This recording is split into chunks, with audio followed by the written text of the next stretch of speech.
Bonsoir et bienvenue pour cette nouvelle édition d'Euro-le-Mag, qualification historique pour les Three Lions. L'Angleterre jouera pour la première fois de son histoire en finale de l'Euro. Hier, les Anglais sont venus à bout du Danemark par 2-1 au terme des prolongations.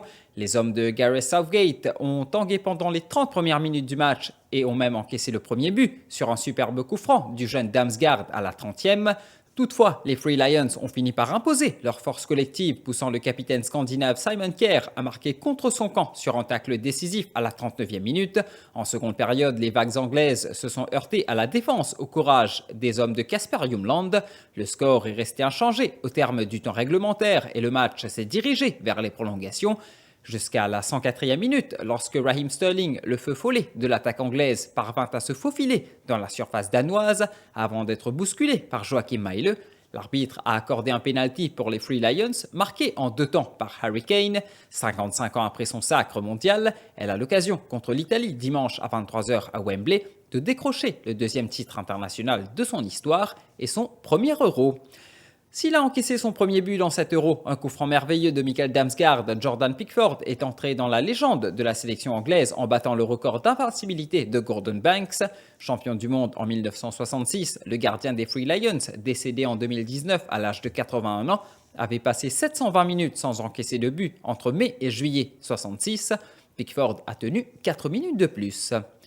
La demi-finale Angleterre-Danemark n'a pas fini de faire parler d'elle. L'UEFA a ouvert une enquête quant au comportement antisportif des supporters anglais face aux Danois. D'abord, avant la rencontre, l'hymne national danois a été largement sifflé par les supporters anglais. Ensuite, à l'occasion du pénalty tiré par Harry Kane lors de la prolongation, un laser a été pointé sur le gardien Kasper Schmeichel, 2 méfaits qui ont fait l'objet d'une enquête de l'instance dirigeante du football européen. L'UEFA a invité Christian Eriksen et son épouse à venir assister à la finale de l'Euro 2020 ce dimanche à Wembley. L'instance organisatrice de ce tournoi a également convié le personnel médical ayant sauvé la vie à Eriksen directement après son malaise cardiaque. À défaut de le revoir sur la pelouse, les supporters danois pourraient se consoler en voyant leur meneur de jeu sain et sauf en tribune. Christian Eriksen n'a pas encore confirmé sa présence à l'UEFA. Et l'équipe de France n'a pas seulement eu le malheur d'être sortie en 8e de finale de l'Euro par la Suisse, les Bleus ont également eu la désagréable surprise de voir de nombreux tweets racistes circuler à leur encontre sur les réseaux sociaux, notamment Kylian Mbappé, auteur du dernier tir au but manqué de la séance. Dans cette optique, une enquête contre X a été ouverte par le parquet de Paris pour injure publique à caractère raciste, suite à divers signalements. C'est l'Office central de lutte contre la criminalité liée aux technologies de l'information et de la communication qui est en charge de mener les investigations.